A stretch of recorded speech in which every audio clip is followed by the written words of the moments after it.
What's up, y'all? Ariel here for the Book of Alice channel. I hope you guys are having a good day. If not, feel free to vent about it in the comments. I love to read those longer comments. You know, they're fascinating. In this video, we go over 15 interesting Mandela Effects that I've found across the internet. Some of these may sound outrageous and they may be faulty some way, but remember, these aren't my concepts, so I can only explain what I find. If someone finds better information, feel free to leave it in the comments and help everyone out. Consider subscribing to the channel at the end of the video if you enjoy topics like these, and without further ado, let's begin. Chucky's catchphrase. Everyone should know this little trucker by now. I didn't enjoy watching him as a kid, but I've grown to love the first two movies of the franchise. They're classics. The new one seems more like a cash grab than anything though. Either way, this Mandela Effect covers his famous catchphrase in the film. You probably remember Chucky saying, "Hi, I'm Chucky, and I'm your friend till the end," right?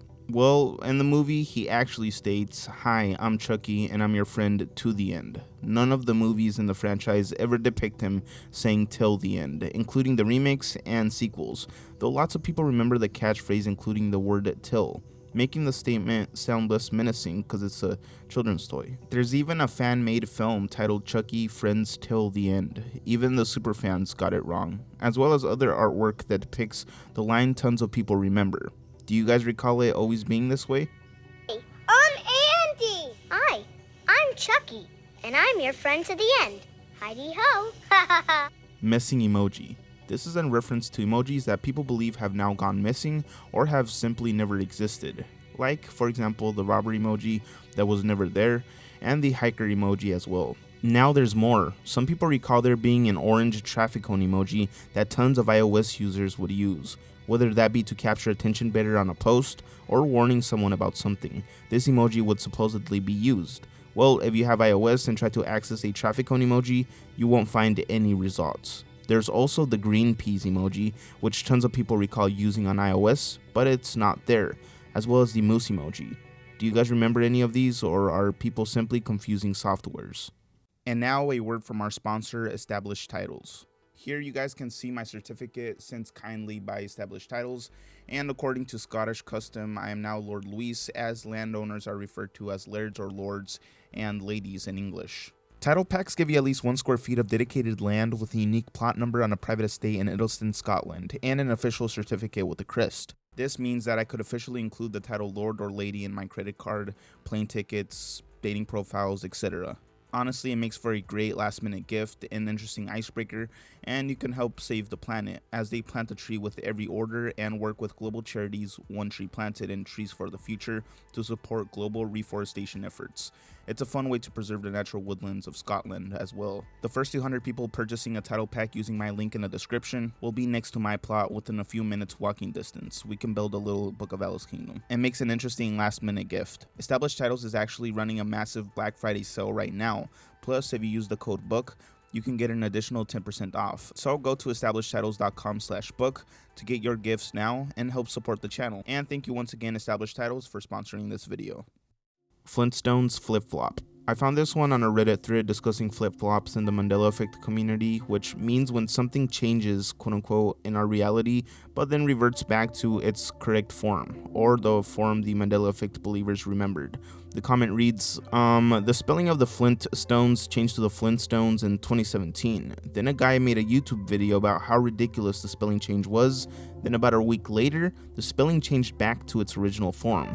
I tracked all of this in real time since I became obsessed with the Mandela Effect in 2016, after learning about Billy Graham still being alive, a famous preacher that many thought had died earlier than 2018. The guy's YouTube video about the Flintstones is a timestamp of the flip.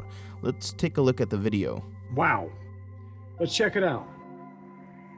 Flintstones spelt the wrong way got more hits from 2004 all the way to present. Even present, people have been spelling it wrong. Only people, the majority of the people that got it spelled right was, look, Poland. Notice in the video he says people are spelling it wrong about Flintstones, even though that it is the way that it's spelled now. This is an interesting find. One reply to the post states, he made a mistake, plain and simple. It did not change to Flintstones in 2017. Had it, people in the Facebook group would have been all over it. It would have been flooded with posts after post claiming it changed, then post after post saying how it changed back. Neither happened, but it is exactly things like this that cause the perception of a flip-flop. What do you guys think about this one? Micheal Jackson's chain. Here's another interesting one from the thread regarding Micheal Jackson on the Thriller album cover. You know, the one where he's laying on his side? Well, the post reads, Micheal Jackson's chain or lack of on the Thriller cover. At one point, he had an unobtrusive but noticeable gold chain around his neck on the cover. Then one day, it disappeared. People even posted about it. I can't remember if it was here or elsewhere, but I remember reading posts about it. I didn't really think much of it until I happened to see the cover again in a record shop whilst sifting through vinyls, and now he did have a chain. This was months, perhaps a couple of years later, after first realizing something had changed. At that point, I actually thought he did have a chain all along, and I must have been thinking he didn't have a chain. Then when I got home and searched the cover again, the chain was missing, and I couldn't find any post about it either. This is one of the most confusing things that's ever happened to me where I can't offer a definite explanation. After reading that, I thought maybe people are confusing it for a parody album cover, or they're confusing it for a whole nother album, but even the parodies don't display a gold chain. Funny enough, people sell chains of the album cover itself. The Cure, Friday I'm in Love, Personal Mandela Effects. Imagine listening to the radio one day and hearing a beautiful melody from an unknown artist or band. Then you think to yourself, I hope they don't mind if I take their chord progression and create my own song. And so you do that and it becomes one of your greatest mainstream hits of your musical career. But you start feeling guilty and ask your band members and friends if they have ever heard that chord progression before. But they all say no, which leaves you puzzled. The song you thought you heard and took inspiration from never existed in the first place. Well, this all happened to lead singer of the band The Cure, songwriter Robert Smith, when creating the song Friday I'm in Love. This sort of Mandela effect is different, as it is a memory that only one person remembers, as opposed to a group of people. Surprisingly enough, this isn't the first time this has occurred either. A similar case has happened to Paul McCartney, involving the hit classic titled Yesterday. Paul remembers listening to the melody of the song before, and hearing it in loops in his dreams, believing that it was one of his dad's old jazz tunes that he'd played before, so he decided to recreate it in his own style, but it turned out to be completely original, and it had never existed. He remembered playing it on the piano for his friends to see if they had heard it before, but they couldn't recall anything familiar to the tune, leaving him stunned. A creepy and similar phenomenon, but funny enough, they created this concept into a movie titled Yesterday. Minecraft discs. This one is on Minecraft, one of the only games I got to enjoy in my childhood. Though I gotta say, it would often creep me out due to the weird vibes, the combination of ambient music, and the never-ending realm the game had. Anyway, this Mandela effect is specifically about the music discs in the game. People vividly remember the music discs popping out after they were done playing. The post that brought this up reads, Mandela effect regarding a certain feature. Didn't know where to flare this, was hoping maybe a discussion flare, but oh well. Anyways, about a month ago, there was a bit of a debate in my friend group over a supposed feature that used to be in one of the Minecraft versions, most likely console, the feature in question. Half of us said that music discs used to pop out of the jukebox automatically when the song finished. The other half of us said that it was never a thing. After a bit of back and forth, we checked the Minecraft wiki and found absolutely no reference to this being the case on any platform at any time. However, people on the same side of the argument as me vividly remember this being a feature somewhere along the line. Are my friends and I the only ones who remember this once being the case? Some replies read, I remember this, as I was afraid to leave my jukebox unattended for the risk of a despawned disc. I've been playing Java since 2010, but I don't remember when this stopped being a thing, as I do not use the items often/ever. I saw this happen on Bedrock a few months ago. I don't use music discs often enough to have a more recent confirmation though. Yup, I remember that clear as day. Couches in the Bible? This entry is related to the quote-unquote changes in the Bible, whether that be missing scriptures or new words that nobody remembers seeing. Like, did you know that the word couch is found throughout the Bible? Same goes for words like alien, stuff, matrix, and unicorn. Though I think some of these words predate our idea of what we think of them today. One Reddit user replies states, the newest one that I think I've seen was the God's real name is actually jealous. It tripped me the F out. I was watching something about Mandela Effects and that one came up, so I called my mother, who has been an active member of the church since 1999, and asked her if she had ever heard of that, and she quickly dismissed it as baloney, basically until I told her to grab her Bible and read Exodus 34:14, where it actually states that. She agreed that this was never there before, and that was the most insane thing. And also get this, if you look it up on Wikipedia, it states that it was added in 2017, but how does my mother's Bible say that too? And that Bible was passed down from my grandmother, so it's at least 50 years old, maybe even perhaps older than that. The passage he is referring to states, "Do not worship any other god, for the Lord, whose name is jealous, is a jealous God." I don't know, do you guys remember the scripture being in the Bible? Freddy Krueger's sweater. This Mandela effect is controversial and debated online. It's in reference to Freddy Krueger and his iconic stripes on his sweater. Now, do you remember the stripes being red and black? Picture it in your head.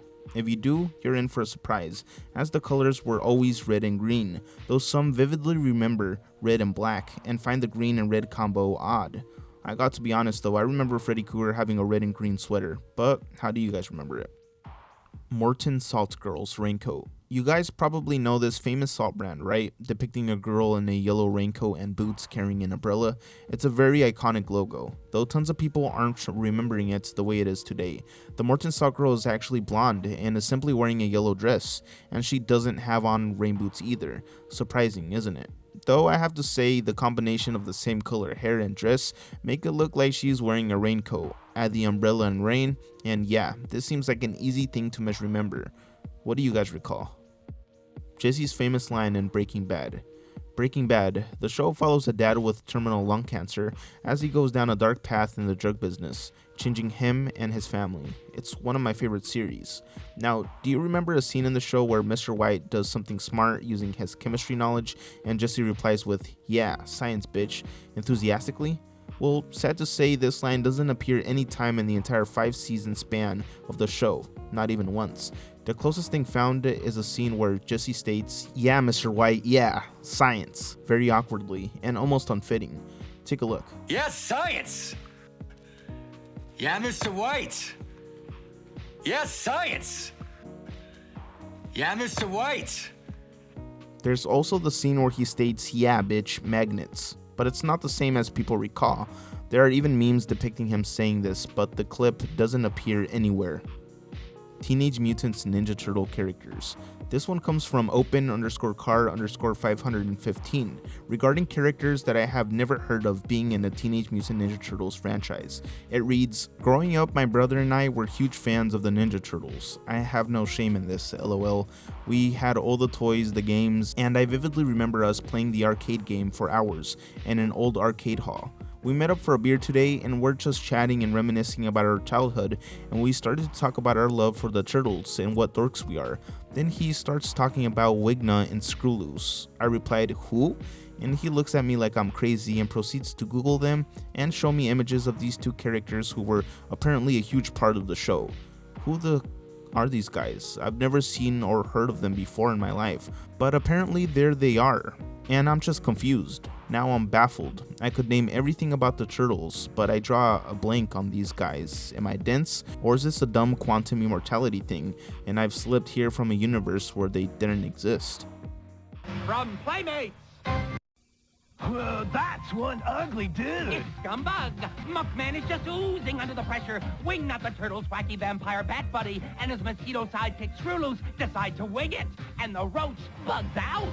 Talk about batting them around. Scarface Line in the hot tub. Do you guys remember that famous line in Scarface where Tony Montana says something along the lines like, "Another Quaalude, she'll love me in the morning"? Well, he doesn't say that at all. He simply states, "Another Quaalude, she gonna love me again." Though people swear they heard "in the morning" vividly. One guess is that it may be that people are confusing the line with another film titled Friday that quotes it differently. Take a listen. Alvina! That's okay! She'll be back. Another Quaalude, she'll love me in the morning. Though some swear that they haven't even seen this film and still remember it this way. Cat in the Hat infomercial scene. This is in reference to the live-action adaptation of the story, which some hate but I love. There's a scene in the movie in which a cat does an infomercial on a device that creates cupcakes out of anything. The Cat in the Hat keeps on doubting that the machine could in fact create cupcakes out of anything, to the point that the infomercial cat gets mad and threatens the cat's tail, stating, "I'll cut your tail off, and it will look like a bloody accident." Well, upon rewatching it, I found that he actually doesn't say that. He actually states, Anything. Anything. I'll get you, and I'll look like a bloody accident. Anything. Now, let's see. Yeah, he never mentions cutting off his tail, though he does accidentally chop off his own tail. Do you guys remember this line, or is it simply misremembering? Reddit user Excellent Pumping states, "I have seen this movie at least 20 times. It was one of my favorites as a kid. My brother and I used to literally act out this specific scene. I'm so sure it said, 'I'll cut your tail off and I will make it look like a bloody accident.' Please tell me I'm not the only one who thought it said this." Twin Towers Hotel. Do you guys remember there being a hotel at the foot of the World Trade Center's Twin Towers? Well, tons of people don't and are amazed to find out that it was destroyed beyond repair as a result of the September 11th attacks. Due to structural damage caused by the collapse of the Twin Towers, the Marriott World Trade Center was a 22-story, 825-room hotel. Though the building was heavily underreported by media coverage at the time, even though it fell victim to the attacks on September 11th, some documentaries don't even mention the building. I wouldn't really categorize this one as a Mandela effect, as there was another building, World Trade Center Building 7, which collapsed as well and went underreported, leading to confusion on how many buildings actually collapsed on the same day. Coraline missing, bad/cliche ending. This is similar to the Spirited Away Mandela effect I discussed in the last video, where people remember an ending that never occurred, a quote-unquote phantom ending. The post recalling this ending states, "I remember an after credits scene from Coraline that apparently doesn't exist. I recently rewatched Coraline for the first time, basically since it came out, and I was waiting for a specific after credits scene that never came. I have a vivid memory of the movie ending in the exact same way, but after the credits, the camera returns to the old well and zooms in until the other mother's hand pops out of the well, holding the key to the door. I was super confused when this never came and kept scrolling back and forth through the credits trying to find it. I even searched on Google and YouTube to see if maybe this was a deleted scene that doesn't exist in the streaming versions of the movie or something, but couldn't find anything. My boyfriend had no idea what I was talking about, but I had asked a bunch of my friends and some remember the exact same scene I'm talking about, but cannot find evidence of it anywhere on the internet. Edit. 2 things I need to clarify. 1, I originally saw the movie when it first came out on DVD, but never in theaters, so it wouldn't be explained by it being only in the theatrical release, I think. It would have to have at least been on DVD. 2, I know that there is a scene earlier in the movie where the hand escapes the door. I'm not getting them confused. I rewatched the movie last night before I made the post. One reply states, "What's weird is I remember the quote-unquote bad ending, and when I rewatched Coraline, I remember expecting it to happen, but instead there was no more activity after the hand fell down the well or something." And that's it. Thank you so much for watching it till the end. I appreciate it. Consider subscribing to my channel if you enjoyed it, and leaving a comment and like. It helps to push my video to more people. I'd like to know what you guys think about these Mandela effects and your perspective on whether it's BS or not. Later.